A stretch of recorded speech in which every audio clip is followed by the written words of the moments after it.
My dear student, स्वागत है आपका ही चैनल गार्गी पाठशाला में। मैं हूं शिवा सिंह और मैं आज आपको स्वर ध्वनि अल्पप्राण महाप्राण पढ़ाने जाऊंगी। अगर आपको मेरा चैनल पसंद आए, मेरी पढ़ाई पसंद आए तो प्लीज़ लाइक और सब्सक्राइब करना ना भूलें। आइए पढ़ाई स्टार्ट करते हैं। देखिए, सबसे पहले हम स्वर पहचानते हैं कि हिंदी वर्णमाला में स्वर क्या होते हैं।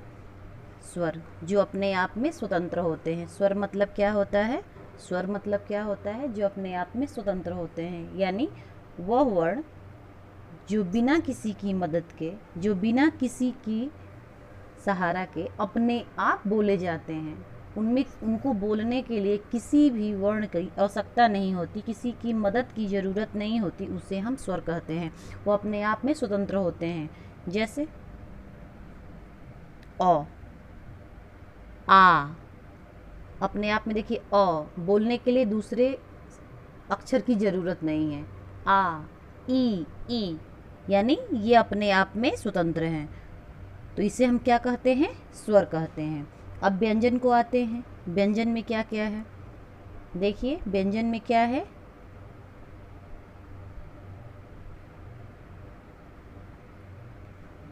क, ख, ग, घ, ग, ऐसे करके ज्ञ तक है। जितने हैं सब क्या है? व्यंजन में आते हैं। ऊपर हमने क्या बताया? ये स्वर में आता है। अ, आ, ई, उ, ये सब स्वर में आता है। अह तक, अ से लेकर अह तक स्वर में आता है। क से लेके ज्ञ तक व्यंजन में आता है। क से लेके ज्ञ तक व्यंजन में आता है। व्यंजन स्वर में क्या अंतर है? स्वर को हमने बताया कि बिना किसी की मदद के, यानी अपने आप में स्वतंत्र होता है। उसे बोलने के लिए, उसे उच्चारण करने के लिए किसी की ज़रूरत नहीं पड़ती, किसी वर्ण की।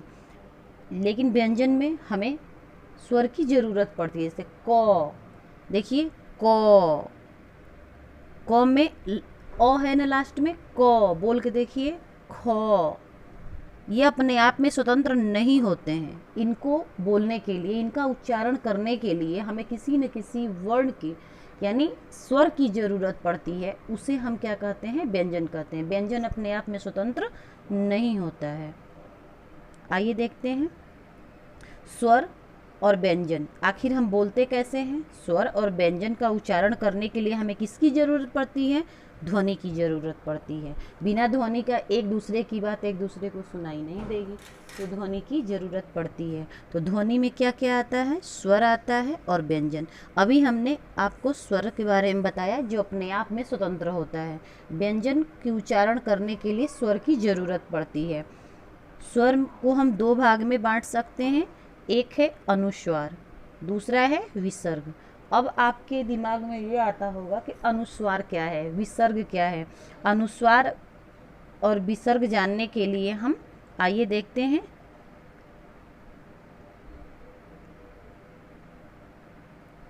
अनुस्वार, अनुस्वार में अंग आता है और विसर्ग में क्या आता है? अह आता है। यहाँ से क्वेश्चन एग्ज़ाम में पूछे जाते हैं। यहाँ से क्वेश्चन अक्सर एग्ज़ाम में पूछे जाते हैं कि अनुस्वार स्वर कौन सा है। तो हम लोग कन्फ्यूज़ हो जाते हैं कि स्वर तो हमने पढ़ा है, लेकिन अनुस्वार स्वर क्या होता है हमें पता ही नहीं है। तो अंग जो है अनुस्वार स्वर है और अह जो है विसर्ग स्वर है। अब व्यंजन पे आते हैं। व्यंजन को भी दो पार्ट में बांटते हैं। एक उच्चारण के आधार पे, एक उच्चारण के आधार पे और दूसरा प्रयत्न के आधार पे। उच्चारण के आधार पे मतलब जो हम उच्चारित करते हैं, जैसे क, ख, ग, जो हम मुंह से बोल के उच्चार करते हैं। प्रयत्न, प्रयत्न मतलब एक दूसरे के सपोर्ट से हम बोलने का प्रयास करते हैं। थोड़ा सा हार्ड होता है व्यंजन से, लेकिन ये भी व्यंजन की तरह ही है, लेकिन बोलने में थोड़ी सी कठिनाई आती है, तो उसे हम प्रयत्न के आधार पे बोलते हैं। तो देखिए, आखिर जो ध्वनियाँ होती हैं, अब आपको हो रहा होगा कि अल्प प्राण और महाप्राण क्या है। तो देखिए, हम जो भी बात बोलते हैं, जो भी अक्षर उच्चारते हैं, जो भी अक्षर मुंह से बोलते हैं, उच्चारित करते हैं, उसमें हमें सांस लेने की और देने की जरूरत पड़ती है। जैसे हम सांस छोड़ते हैं, जैसे क, ख, कुछ भी। तो अल्प प्राण क्या है? अल्प प्राण में जो बहुत कम हवा के साथ बोला जाए, यानी जिसको बोलने में बहुत कम भार पड़े वह अल्प प्राण है, और जिसको बोलने में बहुत ज़्यादा सांस की ज़रूरत पड़े वह महाप्राण है। अल्प प्राण में बोलने के लिए हमें श्वास, श्वास मीन्स सांस, यानी अल्प प्राण वाले अक्षर को उच्चारित करने के लिए हमें बहुत कम भार पड़ता है, यानी कम सांस की ज़रूरत पड़ती है, उसे अल्प प्राण कहते हैं। और महाप्राण में क्या है, ज़्यादा सांस छोड़ने की ज़रूरत होती है, तो उसे हम क्या कहते हैं, महाप्राण कहते हैं। तो अल्प प्राण और महाप्राण को समझने के लिए एक और चीज़ जानना जरूरी है कि 1, 3, 5 यानी जो विषम संख्याएं हैं, यानी जो विषम संख्याएं हैं वो अल्प प्राण को शो करती हैं, और जो सम संख्याएं हैं जैसे 2 और 4 ये महाप्राण को बताती हैं। याद रखिएगा, जो विषम संख्याएं हैं 1, 3, 5 वो अल्प प्राण को बताती हैं, और महाप्राण के लिए 2 और 4 संख्याएं। जैसे देखते हैं,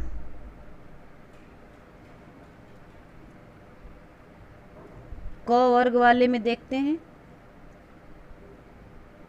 क वर्ग में देखिए 1 नंबर पे आया है, ये 3 नंबर पे आया है, और ये 5 नंबर पे आया है, ये 5 नंबर पे आया है।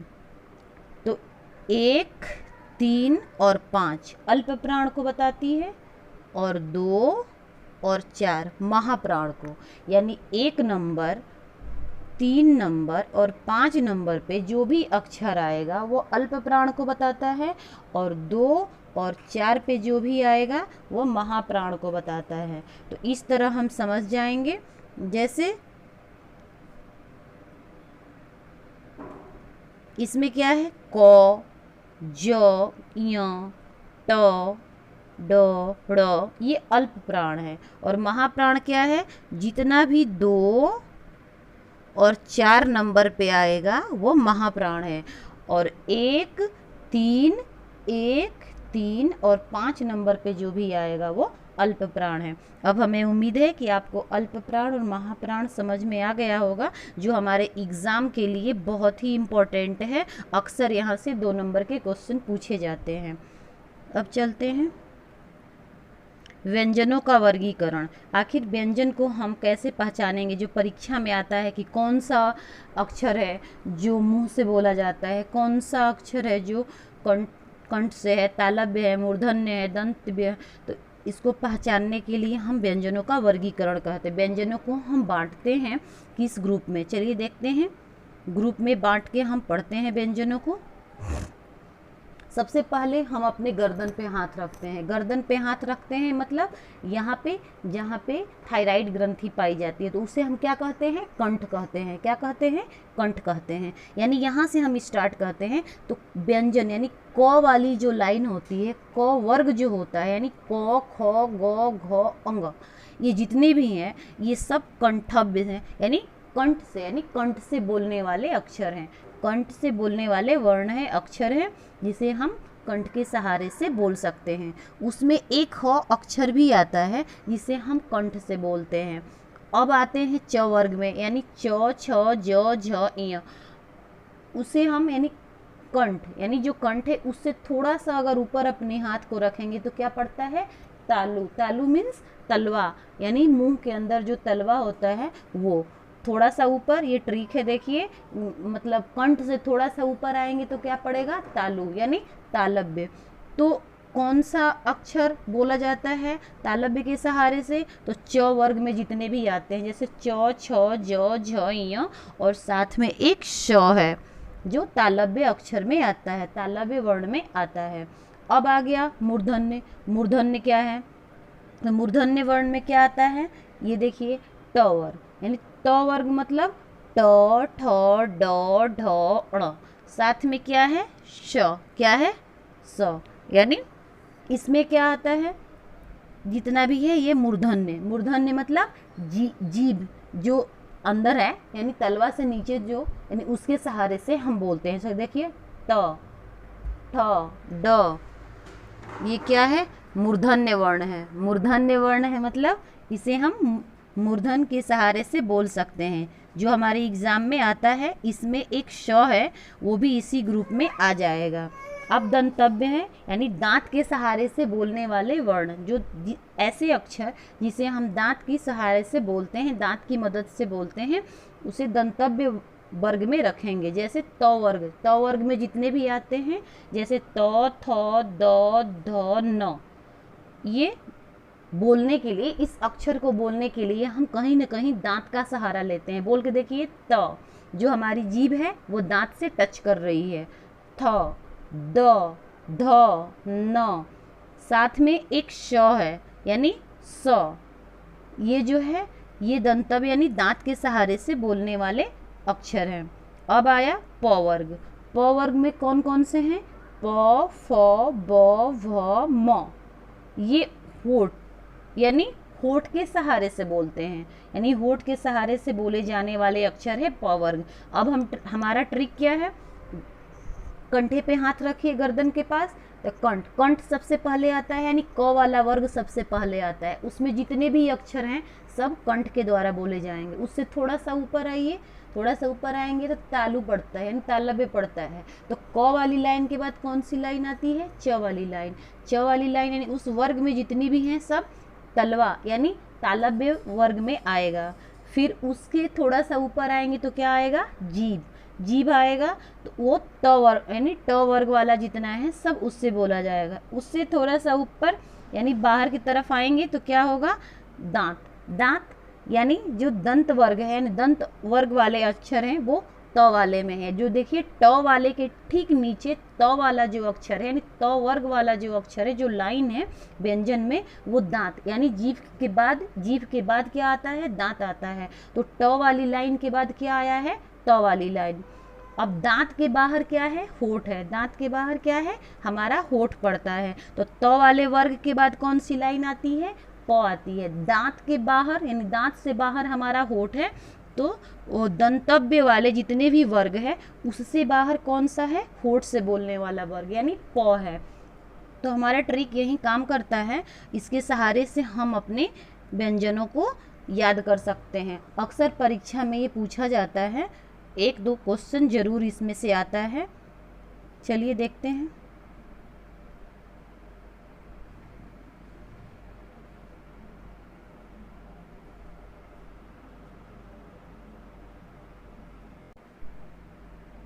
देखिए, अंत्यस्थ व्यंजन अक्सर परीक्षा में पूछा जाता है कि अंत्यस्थ व्यंजन क्या है। तो हम लोग कंफ्यूज हो जाते हैं कि व्यंजन तो पढ़े हैं, ये अंत्यस्थ व्यंजन कहाँ से आ गया। अंत्यस्थ व्यंजन में क्या आता है? प वाली लाइन को तो हमने बताया कि होठ के सहारे से बोलते हैं, तो प वाली लाइन के बाद भी तो आता है व्यंजन में य, र, ल, व, स, ये सब जो आता है। तो य वाली जो लाइन है उसमें अंत्यस्थ व्यंजन कौन कौन सा है? देखिए, य, र, ल, व, ये अंत्यस्थ व्यंजन में आता है। अंत्यस्थ व्यंजन को हम किसकी सहारे से बोलते हैं? तो दांत और होठ के सहारे से। यानी ये जो वर्ण है, ये जो अक्षर है, इसको उच्चारित करने के लिए हमें अपने दांत और होठ का यूज करना पड़ता है, इसीलिए इसे दंतोष्ठ वर्ग में रखा गया है। जैसे देखिए, य बोल के देखिए, य, र, ल, व। अब आपको क्लियर हो गया है कि अंत्यस्थ वर्ग में यही आता है, इसे दंतोष यानी दांत और होठ के सहारे से हम बोलते हैं। ऊष्म व्यंजन। ऊष्म व्यंजन क्या है? ऊष्म व्यंजन को हम संघर्षी व्यंजन के नाम से भी जानते हैं। ऊष्म व्यंजन को क्या जानते हैं? संघर्षी व्यंजन के नाम से, जो हमारे परीक्षा के पॉइंट ऑफ व्यू से, एग्जाम के पॉइंट ऑफ व्यू से वेरी वेरी वेरी इंपॉर्टेंट है। अक्सर ये परीक्षा में पूछा जाता है कि ऊष्म व्यंजन है क्या। ऊष्म व्यंजन को हम संघर्षी व्यंजन के नाम से भी जानते हैं। अगर एग्जाम में पूछ दिया संघर्षी व्यंजन तो हम लोग सोचेंगे ये कहाँ से व्यंजन आ गया, जबकि ऊष्म व्यंजन को ही संघर्षी व्यंजन बोलते हैं। इसमें कौन कौन सा अक्षर आता है? श, स, श, ह। ये किस में आता है? ऊष्म व्यंजन में, संघर्षी व्यंजन में। अब संयुक्त व्यंजन। संयुक्त व्यंजन क्या है? य के बाद भी तो लाइन आती है, तो संयुक्त व्यंजन क्या है? तो संयुक्त व्यंजन में आता है छत्री छ, यानी छ, त्र, ज्ञ और आपका ये हुआ श्र, ये हुआ श्र। ये संयुक्त व्यंजन में होता है। किस में आता है? संयुक्त व्यंजन। जब भी संयुक्त व्यंजन का बात आए तो आप याद रखिएगा कि जो भी डिफिकल्ट अक्षर है जो सबसे अलग दिखता है वो संयुक्त व्यंजन में आता है, मिला जुला। जैसे देखिए छतरी छ यानी छ, इसमें सोचेंगे कि तो छ ऐसे लिखा जाएगा, नहीं, तो ये इससे कहीं ना कहीं मैच कर रहा है यानी संयुक्त है, तो ये किस में आ जाएगा, संयुक्त व्यंजन में। त्र, क्या आया, त्र आया। त्र, त्र में त और र, कहीं ना कहीं ये संयुक्त है, एक दूसरे से मैच करके बना हुआ है, तो इसलिए इसे संयुक्त व्यंजन में। ज्ञ, ज्ञ, तो ये भी कहीं ना कहीं उच्चारित करके देखिए, कहीं ना कहीं संयुक्त व्यंजन का रूप लग रहा है। श्र, श्र यानी श र अ ऐसे करके आ रहा है, कहीं ना कहीं संयुक्त होके अक्षरों को जोड़ के एक नए अक्षर का निर्माण किया गया है, उसे हम संयुक्त व्यंजन में रखते हैं। अब आया उच्छिप्त व्यंजन। उच्छिप्त व्यंजन क्या है, अक्सर ये परीक्षा में पूछता है, बहुत इंपॉर्टेंट है परीक्षा के लिए। उच्छिप्त व्यंजन क्या है, उच्छिप्त व्यंजन में ये है ड ड़ ड़, यानी इसको ड मत समझिएगा, ये ड़ है, ठीक है। अब ये क्वेश्चन टेट के लिए बहुत इंपॉर्टेंट है, अक्सर पूछा जाता है, वेरी वेरी वेरी इंपॉर्टेंट, कि पार्श्विक वर्ण क्या है। पार्श्विक वर्ण क्या है, तो लोग सोचते हैं पार्श्विक वर्ण कहाँ से आ गया। पार्श्विक वर्ण ल को कहते हैं, ल, ल को हम क्या कहते हैं, पार्श्विक वर्ण। अब लुंठित वर्ण, लुंठित वर्ण में क्या आता है, र, क्या आता है, र आता है। इसे हमें याद करना होगा, समझना होगा, जो हमारे परीक्षा के लिए बहुत ही इम्पोर्टेंट है। इसमें से 2 या 3 नंबर के क्वेश्चन जरूर आते हैं, यूपी टेट हो, सुपर टेट हो, या कोई भी एग्ज़ाम हो, उसमें ज़रूर क्वेश्चन पूछा जाता है। तो हमें उम्मीद है कि आपको मेरी पढ़ाई समझ में आई होगी। एक लाइक तो बनता ही है। Thank you.